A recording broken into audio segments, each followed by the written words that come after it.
आपके पास आना चाहूंगी। बीएलए ने यहाँ पर यह दावा किया है कि उनके पास आत्मघाती हमलावर इतने ज्यादा बढ़ गए हैं कि उन्होंने भर्तियां रोक दी हैं और ये पाकिस्तान के लिए बेहद एक तो चौंकाने वाली खबर भी है, साथ ही डराने वाली भी है।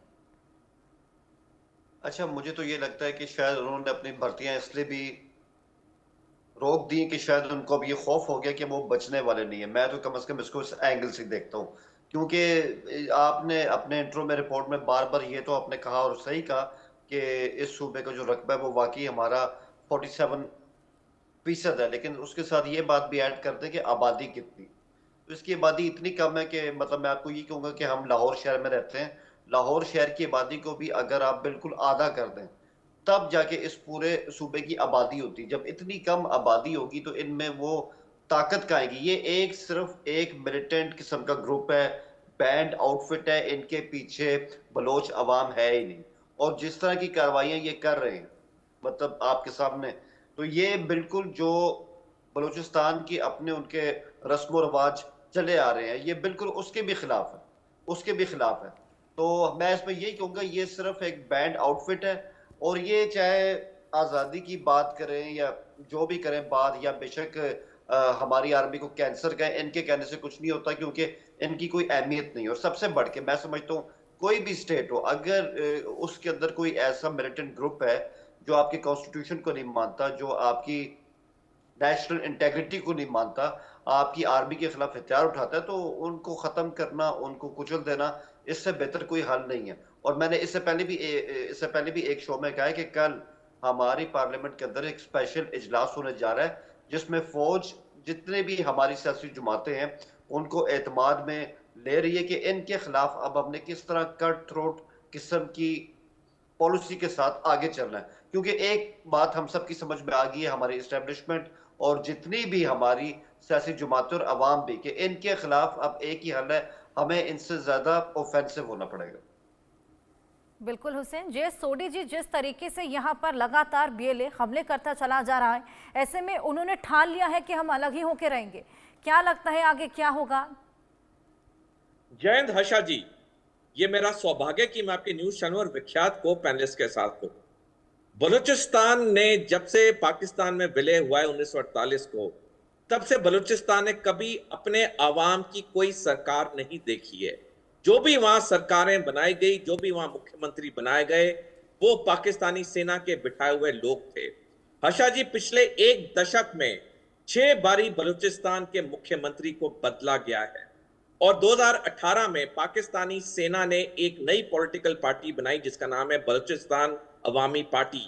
और ये पार्टी ने 2018 और 2024 के इलेक्शन तो जीते, लेकिन इनके पास बलूची लोगों का कोई मत नहीं है क्योंकि इन्हें रिगिंग के थ्रू वहां बिठाया गया।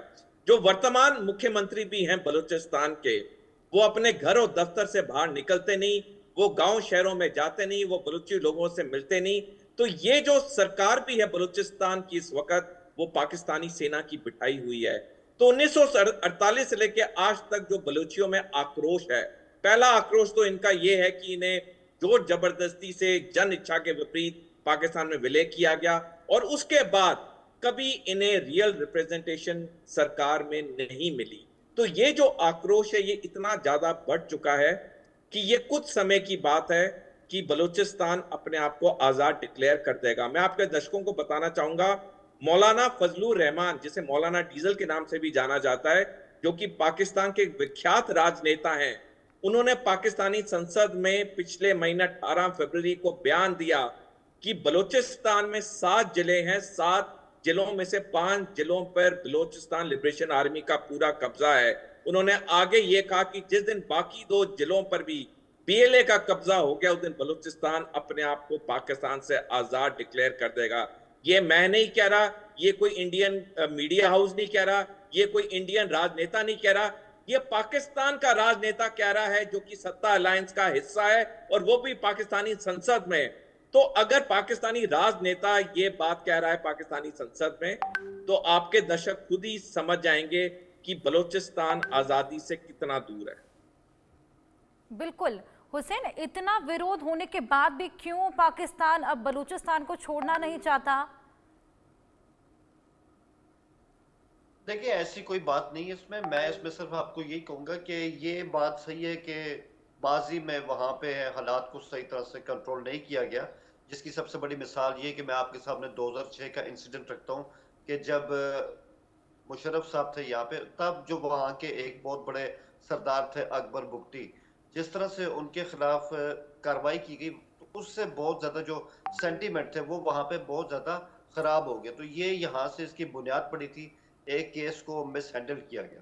और उसके बाद फिर ऑब्वियसली जहाँ पे इस तरह के थोड़े बहुत जज्बात होते हैं, तो बाहर के जो हमारे जितने दुश्मन हैं, वो उसको हवा देने लगे। और मैं आपको यही कहूँगा, अभी सर ने बात की कि 1947 में ये जो सूबा था पाकिस्तान का ऐसा बनना नहीं चाहता था, तो हिस्ट्री को ठीक करने के लिए मैं ये भी ऐड कर दूं, उस टाइम जो इसका एक जिला है, आज के सूबे का सिर्फ एक जिला जिसको कल्लात के नाम से जाना जाता है, उस टाइम इसको एक नवाब साहब यहाँ पे हुक्मरान थे, उन्होंने सिर्फ इस बात की मुखालफत की थी कि हम पाकिस्तान के साथ जाना नहीं चाहते।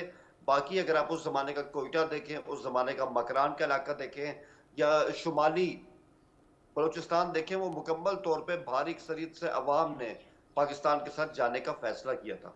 और फिर मेरा एक सवाल है, मेरा सोडी साहब से भी एक सवाल है कि अभी ये जो हो रही हैं बातें कि वो एक आज़ाद मुल्क बनने जा रहा है और बीएलए इस परचम को लेके आगे जा रही है, मुझे बताएं किसी फॉरेन इंटरवेंशन के बगैर कौन सा मुल्क आज़ाद हो सकता है? इतना कौन सा मुल्क उनकी पुश्त पर है कि जिसकी बुनियाद पे वो यहाँ पे अपना झंडा गाड़ सकते हैं? और ये कोई बांग्लादेश नहीं है कि एक हिस्सा जो है वो इस तरफ है, एक हिस्सा इस तरफ है और बीच में इंडिया है।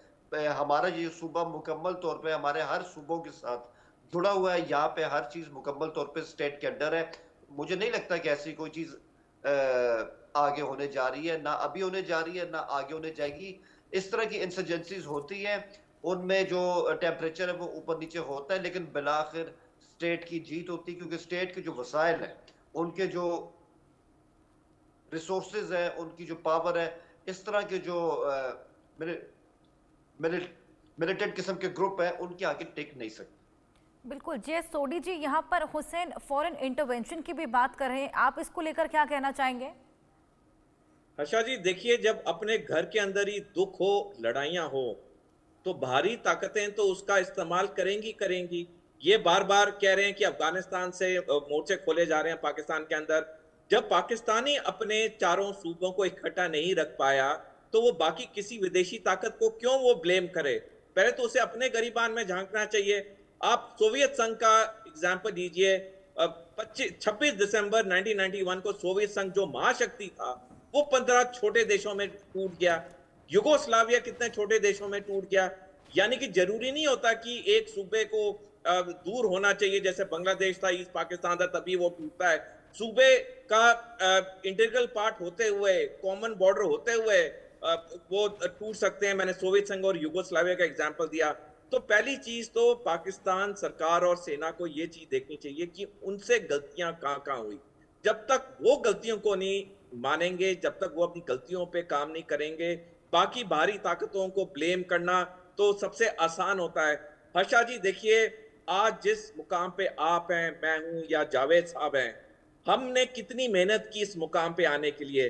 क्या लोगों ने हमारे खिलाफ काम नहीं किया? क्या लोगों ने हमें मौके नहीं दिए? क्या लोगों ने हमारे पैर नहीं काटे जहां जहां पे हमने कोशिश की उभरने की?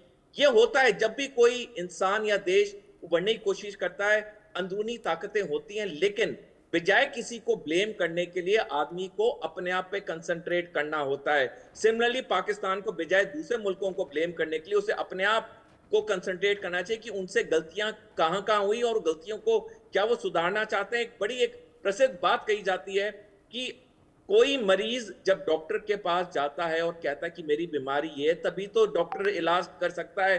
जब मरीज डॉक्टर के पास जाएगा नहीं, जब मरीज अपनी बीमारी बताएगा नहीं, तो मरीज का इलाज कैसे होगा? पाकिस्तान मानने को तैयार ही नहीं कि उसकी गलत नीयत और नीतियों की वजह से आज बलूचिस्तान में आक्रोश है, आज खैबर पख्तूनख्वा में आक्रोश है। जब तक वो इस बात को नहीं मानेगा कि हाँ हमारे बड़ी समस्या है, हमें समस्या का हल करना है, ये समस्या कभी नहीं हल हो सकती। बाकी को ब्लेम करना तो सबसे आसान होता है जिंदगी। बिल्कुल सोडी जी, बेहद अच्छा पॉइंट आपने यहाँ पर रेज किया। हुसैन, मैं आपके पास आऊंगी। क्या लगता है आपको, आप पाकिस्तान को कितना कसूरवार मानते हैं जो भी हालात पाकिस्तान में बने हुए हैं उसको लेकर? देखिए हालात मैंने इसमें वही बात की है, मैंने कभी इस बात से इनकार नहीं किया कि हालात हमारे लिए आसान है और ये 1-2 दिन में जो है सारा मामला ठीक हो जाएगा। ऑब्वियसली इसमें वक़्त तो लगेगा, लेकिन मैं यहाँ पे 2-3 बातों का जवाब दूँगा।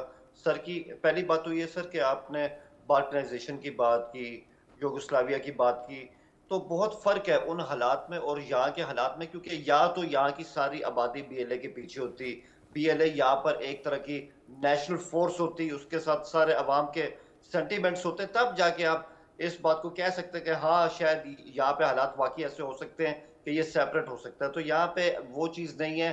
अगर आप ग्राउंड लेवल के ऊपर जाएँगे तो चंद लोग हैं जो इनके हाथों भड़काए गए हैं। ओवरऑल जो है जो यहाँ की यूथ है, जो यहाँ का इंटेलिजेंसिया है, वो मुकम्मल तौर पे स्टेट ऑफ द पाकिस्तान के साथ आज भी खड़ा हुआ है और खड़ा रहेगा, इसमें कोई शक नहीं है।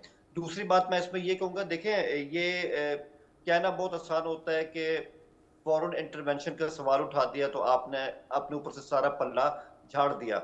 हमारे पास इसके सबूत हैं बाकायदा, और ऑब्वियसली जहाँ पर इतना सारा प्रॉब्लम चल रहा हो तो कुछ ना कुछ उसमें बाहर वालों का हाथ होता है, और इस हवाले से हमने अफ़गानिस्तान से काफ़ी उनको हर चीज़ समझाने की कोशिश की जो उनको समझ नहीं आ रही। और जब समझ नहीं आती तो फिर समझाने के जो होते हैं वो मेथड जो होते हैं वो ज़रा ऑफ़ेंसिव भी हो सकते हैं, जो मैंने पहले ही कहा कि अब हमें ज़्यादा ऑफ़ेंसिव होना पड़ेगा, क्योंकि हम अपने घर में जो आग लगाने की कोशिश है जो बाहर से हो रही है, इसको हम मज़ीद बर्दाश्त नहीं करने वाले। ये it is as simple as clear. बिल्कुल। जय सोढी जी, जिस तरीके से अब बीएलए ने ठान लिया है कि बलूचिस्तान को अलग करके रहेंगे, ये सवाल मैं आपसे भी पूछना चाहूंगी कि क्यों पाकिस्तान क्यों नहीं अलग होने देता जब इतना विरोध और इतने हमले वहां से देखने को मिल रहे हैं? देखिए हर्षा जी, कोई भी देश अपने किसी सूबे को अलग नहीं होने देगा जब तक वो उसको डिले कर सकता है। क्योंकि देखिए, हर देश जानता है कि कहीं ना कहीं किसी देश में कोई दिक्कतें होती हैं, कहीं पे ज्यादा कहीं पे कम। हर दुनिया के हर देश में कहीं ना कहीं दिक्कतें हैं, लेकिन कोई भी देश की सरकार, कोई भी देश की सेना नहीं चाहेगी कि उसका देश का कोई प्रांत या सूबा उस देश से अलग हो। तो मैं इस बात पे पूरी तरह से सहमत हूँ जावेद जी से कि कोई भी देश नहीं चाहेगा कि उसका कोई हिस्सा टूटे। लेकिन एक और चीज इसके साथ ये भी हमें समझनी पड़ेगी कि जब इतना ज्यादा आक्रोश हो गया है तो इसका अंत क्या होगा।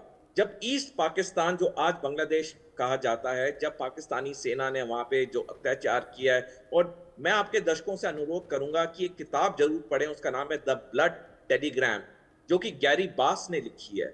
इस किताब में बड़ी अच्छी तरह लेखक ने बताया किस तरह से पाकिस्तान ने क्या क्या किया ईस्ट पाकिस्तान में, जिसकी वजह से बांग्लादेश को एक नए राष्ट्र के रूप में उभरना पड़ा। अगर पाकिस्तान और पाकिस्तानी सेना ने बांग्लादेश में या ईस्ट पाकिस्तान में वो गलत नीयत और नीतियां नहीं अपनाई होती, आज वो एक देश आजाद होता ही नहीं। तो कोई भी जो चीज होती है, जैसे मैंने पहले कहा कि किसी घर के अंदर अगर कोई अस्थिरता है, अशांति है, उसकी जिम्मेवारी उस घर के मुखिया की होती है, उस घर के लोगों की होती है कि वो आपस में सुलह नहीं कर पाए, आपस में एक दूसरे के एस्पिरेशंस को नहीं समझ पाए। और उसके बाद तो फिर जब अगर घर टूटना वो तो घर टूटता है। फिर आप कोई भी चीज को डिले कर सकते हैं, उसको परमानेंटली डिनाई नहीं कर सकते हैं। जब ईस्ट पाकिस्तान ये वेस्ट पाकिस्तान दोनों मिला के पाकिस्तान होते थे, तब से ही पाकिस्तान ने कितनी गलत नीतियां उस तरफ अपनाई, और कुछ दशकों के बाद वो पाकिस्तान टूट गया, बांग्लादेश नए देश के रूप में उभर गया। यही चीज अब बलूचिस्तान के साथ हो रही है, यही चीज अब केपीके के साथ हो रही है। क्योंकि पाकिस्तानी सरकारों ने, जो भी सरकार आई, पाकिस्तानी सेना अध्यक्ष, जो भी सेना अध्यक्ष आए, उन्होंने कभी एक नजरिए से पाकिस्तान की हर कौम को देखा ही नहीं। उन्होंने हमेशा पाकिस्तान के पंजाबियों को ऊपर रखा, बाकी बलोचियों को, सिंधियों को, पश्तूनों को नीचे रखा। वो आक्रोश आस्ता आस्ता बढ़ता गया। मैं एक छोटा उदाहरण देना चाहूंगा अपना वाकया एक्सप्लेन करने के लिए। जब हम घर में किचन में खाना बनाते हैं, और अगर अंदर प्रेशर कुकर के अंदर जब प्रेशर बनता है, अगर वो सीटी नहीं बचती है, प्रेशर नहीं रिलीज होता है, एक वक्त आता है जब वो प्रेशर कुकर टूट जाता है, फट जाता है। और यही चीज होती है जब देश के सूबों के अंदर लोगों की एस्पिरेशंस को नहीं समझा जाए, वो देश टूटता ही टूटता है।